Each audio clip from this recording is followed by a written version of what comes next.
사랑하는 성도 여러분, 안녕하십니까? 이호승 목사입니다. 오늘도 우리가 잠언서의 말씀을 통해서 하나님의 지혜를 배우고 주님의 말씀에 순종하여 아버지 하나님께서 주시는 좋은 모든 것들을 풍성히 받아 누리는 복된 날이 되시기를 바랍니다. 오늘 우리가 함께 봉독할 말씀은 잠언 26장 말씀입니다. 함께 봉독하시겠습니다. 제26장. 미련한 자에게는 영예가 적당하지 아니하니 마치 여름에 눈 오는 것과 추수 때에 비 오는 것 같으니라. 까닭 없는 저주는 참새가 떠도는 것과 제비가 날아가는 것 같이 이루어지지 아니하느니라.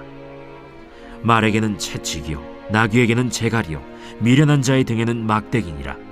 미련한 자의 어리석은 것을 따라 대답하지 말라. 두렵건대 너도 그와 같을까 하노라. 미련한 자에게는 그의 어리석음을 따라 대답하라. 두렵건대 그가 스스로 지혜롭게 여길까 하노라. 미련한 자 편에 기별하는 것은 자기의 발을 베어버림과 해를 받음과 같으니라. 저는 자의 다리는 힘없이 달렸나니 미련한 자의 입에 잠언도 그러하니라. 미련한 자에게 영예를 주는 것은 돌을 물매에 매는 것과 같으니라.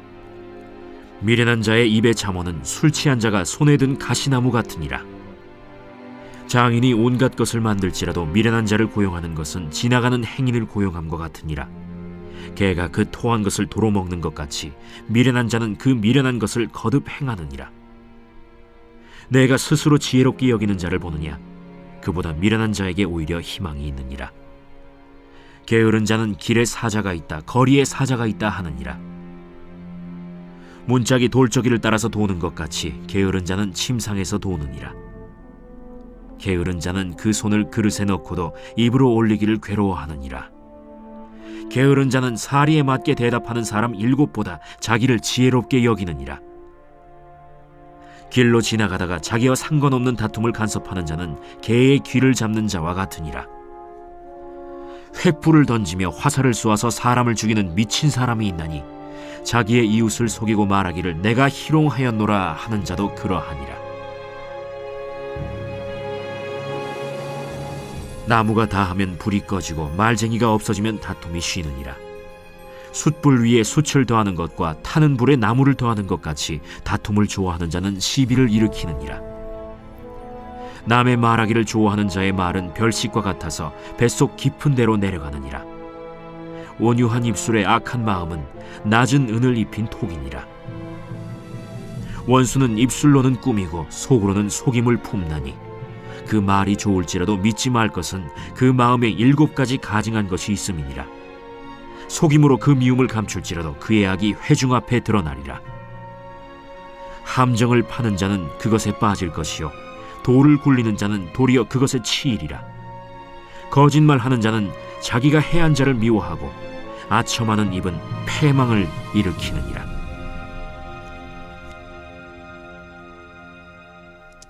오늘 잠언 26장 말씀에서는 특별히 게으름에 대해서 또 미련한 자에 대한 경고의 말씀, 가르침의 말씀들을 우리가 많이 보게 되는데요.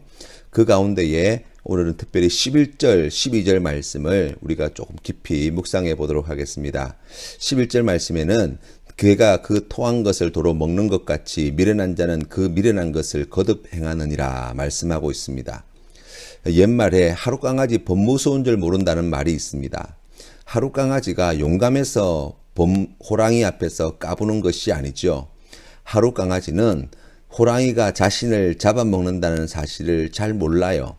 그래서 호랑이 앞에서도 장난치고 놀 수 있는 거예요. 조금만 개가 커도 호랑이를 실제로 보지 않더라도 이 호랑이 비슷하게 생긴 것만 봐도 얼마나 무서워하는지 모릅니다. 어떤 분이 집에 있는 그 강아지 몰래 이 거실에다가 커다란 호랑이 인형을 갖다 뒀는데 이 밖에 산책하고 돌아온 이 개가 그 호랑이 인형만 보고서도 집 안으로 들어가려고 하지 않는 거예요.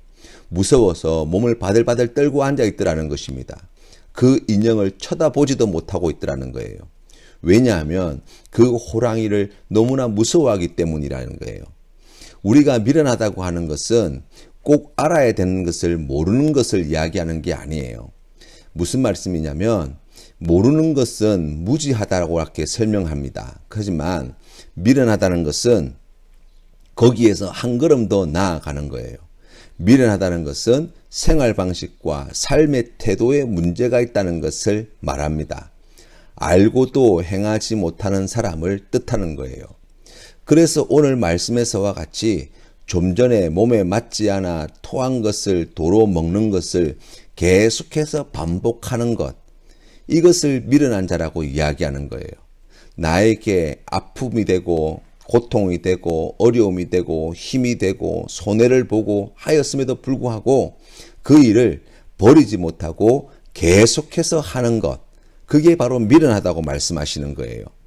우리는 생각할 때 자기 자신에게 해가 되고 손해가 되고 아프면 당연히 안 하겠지라고 생각합니다. 그러나 실제 우리 삶을 보면 이 말씀이 얼마나 정확한 말씀인지 몰라요.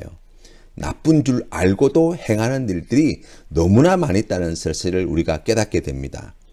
최근 목 디스크나 목 관련 질환으로 고통받는 분들이 많으세요. 의사 선생님의 말씀을 들어보니까 이 목뼈가 이렇게 부드러운 곡선을 그려야 되는데 직선이 되고 또 그것 때문에 목 디스크가 오거나 아니면 팔다리가 저리고 아프거나 허리까지 아프고 다리도 아프고 하는 이런 일들을 겪는 분들이 많은데 왜 그런가 이유를 살펴보면 다른 게 아니라고 합니다. 나쁜 생활 자세 때문에 그렇다는 거예요.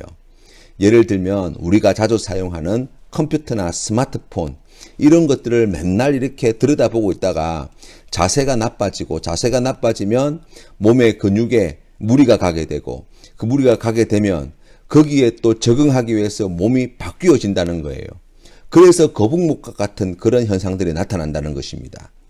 그걸 고치는 법은 자세를 고치면 된다는 거예요. 또 목에 좋은 운동을 하면은 그러면 우리가 겪고 있는 이 목 질환의 상당 부분들은 다 해결이 된다고 이야기합니다. 그런데 사실 많은 사람들이 이 사실을 알아요.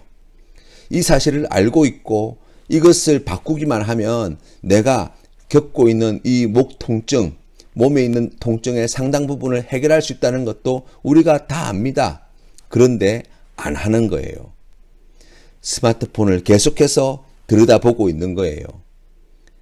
여러분, 우리가 이것 하나뿐만이 아닙니다. 실제 우리의 삶에서 버려야 할 것, 우리가 잘못됐다고 생각하는 우리의 나쁜 습관들을 우리가 이야기하라고 하면 수십 가지도 다 이야기할 수 있어요. 그런데 그것을 버리지 못하지요. 우리가 미련해서 그렇다는 거예요. 성경이 말하는 지혜는 여호와를 경외하는 것이라고 말씀합니다. 여러분, 그런데 잘 생각해 보세요.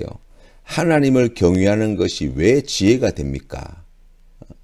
그것은 여호와를 경외하는 것이 우리에게 가장 큰 복과 은혜와 기쁨과 행복을 가져다 주기 때문이에요. 우리가 여호와를 경외할 때 누리는 기쁨과 위로와 은혜와 행복과 생명은 영원한 것입니다. 그렇기 때문에 하나님은 우리에게 여호와를 경외하라고 말씀하시는 거예요. 하나님의 사랑을 힘입어서 영원히 하나님의 나라에서 왕노릇하게 될 것이기 때문입니다. 그런데 여러분 보세요. 그러한 말씀들을 우리가 들었음에도 불구하고 우리가 그것이 우리에게 복이 되고 기쁨이 된다는 사실을 알고도 하나님을 경외하는 데 실패하는 삶을 살아가는 데가 얼마나 많은지 모릅니다. 하나님을 경외하지 못하면 우리에게 돌아오는 것은 무엇입니까? 죽음이에요. 고통이에요. 고난이에요. 죄예요. 두려움이에요. 근심과 불평과 불만족이에요. 그러한 것에서 결코 벗어날 수 없습니다. 우리의 살아가는 삶의 자리에 그러한 염려와 근심과 미움과 다툼을 겪고 있으면서도 하나님을 경외하기를 싫어하는 우리의 어리석고 미련한 모습들을 보게 하시는 거예요. 사랑하는 성도 여러분, 우리에게 좋은 것을 취하십시오. 나에게 복이 되는 것을 결코 포기해서는 안 됩니다. 우리에게 진정한 행복과 기쁨과 생명을 가져다 주는 것을 여러분 붙드셔야만 하는 것입니다. 그래서 하나님께 주시는 놀라운 은혜와 축복을 누리며 사는 우리 모든 성도님들 다 되시기를 바랍니다. 그런데 여러분 오늘 말씀을 보세요. 오늘 말씀이 우리에게 또 한 가지 충격적인 사실을 말씀해 주는데요. 하나님께서는 미련한 것보다 더 악하게 보고 계신 것이 있다는 거예요. 그게 무엇입니까? 바로 스스로를 지혜롭게 여기는 것입니다. 12절 말씀에 내가 스스로 지혜롭게 여기는 자를 보느냐 그보다 미련한 자에게 오히려 희망이 있느니라 고 말씀하고 있어요. 스스로 지혜롭게 여기는 것을 우리 하나님께서 왜 이와 같이 미워하고 싫어하실까? 예수님이 활동할 당시를 생각해 보세요. 공생의 기간 중간에 여러분 우리가 성경 말씀에서 보게 되는 서기관과 바리새인과 같은 사람들은 어릴 때부터 말씀을 배우고 철저히 훈련을 잘 받았던 사람입니다. 어떻게 생각해 보면 신앙적으로 100점짜리 인생을 살았던 사람이라고 할 수 있어요. 그런데 여러분 그 사람들이 보여주는 삶의 모습들을 잘 보세요. 그렇게 어릴 때부터 말씀을 배우고 훈련을 받아서 어떠한 삶을 살아갑니까? 바로 그렇지 못한 사람들을 정죄하고 비난하고 멸시하는 데에 자신이 가지고 있는 신앙의 지식과 자신이 살아온 삶을 이용하는 거예요. 우리 하나님께서 그러라고 주신 말씀이 아닌데, 우리 하나님께서 그러라고 가르쳐 주신 말씀이 아닌데 이 바리새인과 서기관들은 그와 같이 행했다는 거예요. 또 한 가지, 이 바리새인과 서기관들은 어릴 때부터 말씀을 배우고 말씀에 순종하는 훈련을 해오다 보니까 이들 마음 가운데 어떤 생각이 있었습니까? 내가 남보다 낫다는 그러한 교만한 마음들을 가지게 된 거예요. 하나님의 말씀은 그러라고 주신 말씀이 아니에요. 그런데 서기관과 바리새인들은 다른 사람들보다 나를 낮게 여기는데 하나님의 말씀을 써먹었다는 거예요. 성경이 우리에게 일관되게 가르쳐 주는 것이 무엇입니까? 하나님의 말씀을 우리가 지키고 순종하고 그 말씀대로 살아가는 삶을 살 수 있는 것은 우리가 인격적으로나 도덕적으로나 윤리적으로 탁월함을 가지고 있어서 그와 같은 삶을 살아가는 게 아니라는 거예요. 성경이 우리에게 가르쳐 주시는 바가 무엇입니까? 하나님께서 우리와 함께하여 주심으로, 성령 하나님께서 우리 안에 내주하여 주심으로 성령의 충만하심을 받아서 성령의 권능을 힘입어서 우리가 하나님의 말씀에 순종하고 그 말씀을 배우고 그 말씀대로 따라가는 귀한 믿음의 삶을 살게 되어진다는 거예요. 여러분 그렇게 생각해 보면 내가 주님의 말씀에 순종하는 것은 내 자랑이 아니라는 것을 인정하게 됩니다. 그건 하나님이 하신 일이에요. 그건 하나님의 능력이에요. 그건 하나님의 지혜이고 우리 하나님의 크신 사랑의 결과라고 이야기할 수 있어요. 그런데 그것을 가지고 다른 사람을 정죄하고 비난하고 욕한다고 한다면 여러분 그것은 하나님의 능력과 우리 하나님의 지혜와 우리 하나님의 영광을 내 것으로 만든 것밖에 되지 않아요. 하나님의 영광을 도둑질한 것입니다. 우리 하나님 칭찬받고 우리 하나님께 명성과 영광이 돌아가야 하는 것을 내가 중간에 빼앗아 버린 것밖에 되지 않는 거예요. 또 그와 같은 말씀에 순종하는 삶을 살아가는 것은 성령 하나님께서 하신 놀라운 일이신데 그것을 마치 내가 한 것처럼 그렇게 떠벌리고 자랑하는 것은 무엇입니까? 하나님보다 나를 더 높이는 일이에요. 우리 하나님께서 미워하시는 교만한 일을 행한 것입니다. 그렇기 때문에 오늘 12절 말씀에서 하나님이 뭐라고 말씀합니까? 미련한 자, 우리가 앞에서 보았던 그와 같은 미련한 자보다 훨씬 더 상태가 안 좋은 자가 바로 자기를 옳게 여기는 바로 그와 같은 자라고 이야기합니다. 자기 스스로를 지혜롭게 여기는 자, 그와 같은 자들이라고 말씀하는 거예요.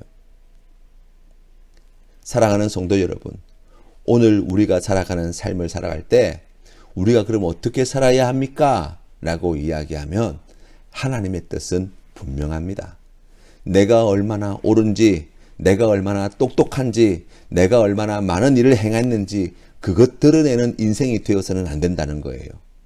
하나님이 얼마나 능력이 많으시며 우리 하나님이 얼마나 사랑이 많으시며 우리 하나님이 얼마나 지혜로우시며 우리 하나님이 얼마나 찬송과 영광을 받으시기에 합당한 부신신가를 나타내는 삶을 살아야 한다는 거예요.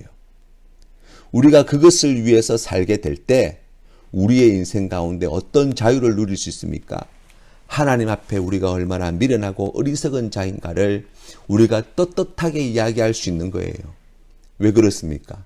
나는 이렇게 미련하지만, 나는 이렇게 부족하지만, 나는 이렇게 악하고, 나는 이렇게 게으르지만 하나님께서 나를 이렇게 사랑해 주셔서, 하나님께서 나를 이렇게 붙들어 주셔서, 하나님께서 나에게 이런 힘과 능력을 주셔서 내가 이만큼이나 살게 되었습니다 라고 고백하게 되어진다는 거예요.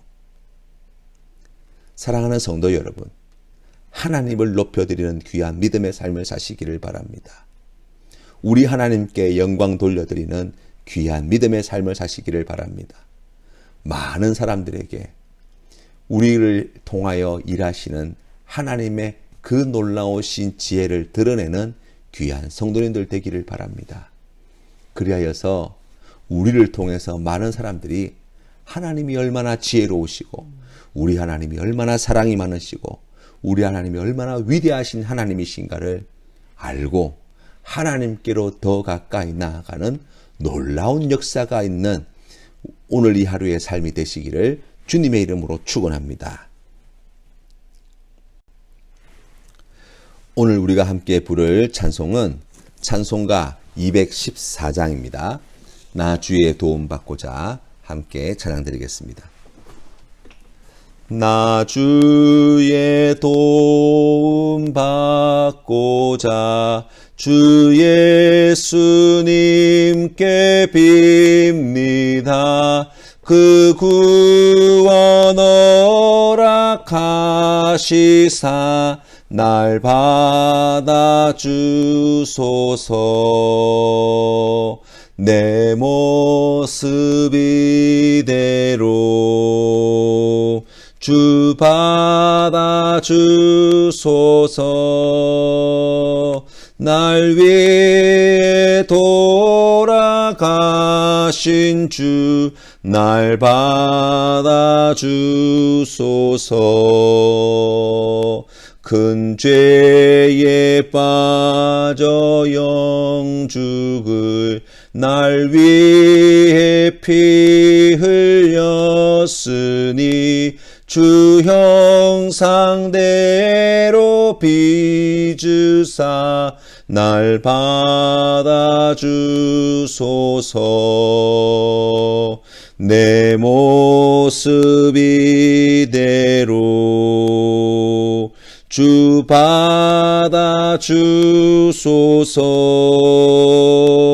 날 위해 돌아가신 주 날 받아주소서. 내 힘과 결심 약하여 늘 깨어지기 쉬우니 주 이름으로 구원해 날 받아주소서. 내 모습 이대로 주 받아주소서. 날 위해 돌아가신 주 날 받아주소서. 내 주님 서신 발 앞에 나 꿇어 엎드렸으니 그 크신 역사 이루게 날 받아주소서.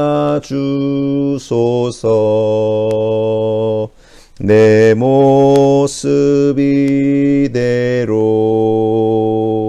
주 받아주소서. 날 위해 돌아가신 주 날 받아주소서. 아멘. 함께 기도드리겠습니다. 모든 지혜에 뛰어나신 하나님 아버지, 오늘도 우리에게 귀한 말씀을 들려주시니 감사합니다. 하나님, 우리가 주님의 말씀을 들었사오니 오늘 우리의 삶을 돌아보게 하시고 우리에게 해가 되어지고 우리에게 고통을 주고 우리가 버려야 할 잘못된 생활 방식들과 행동들을 하나님 버리게 하여 주시고 우리에게 참으로 힘이 되어지고 우리에게 지혜가 되어지고 능력이 되어지고 기쁨이 되어지고 우리에게 평안을 가져다 주는 새로운 믿음의 삶을 다시 시작할 수 있도록 인도하여 주시옵소서. 아버지 하나님, 무엇보다도 우리가 하나님과 사람 앞에 스스로 지혜 있는 줄 알고 착각하여 살아가지 않도록 주님 지켜주시기를 간절히 원합니다. 우리를 통하여 하나님의 지혜가 드러나게 하시고 우리를 통하여 하나님의 사랑만 나타나게 하여 주시고 우리를 통하여 우리 하나님의 크고 놀라우신 은혜만을 드러내는 귀한 믿음의 삶을 살게 하여 주시옵소서. 나는 이렇게 부족하여도 나는 이렇게 악하고 미련하고 게을러도 하나님이 나를 통하여 이와 같은 놀라운 일을 행하여 주셨습니다. 우리 하나님이 이처럼 놀라우신 분이십니다. 자랑하는 귀한 날 되게 하옵소서. 간절히 구하옵고 예수님 이름으로 기도드립니다. 아멘.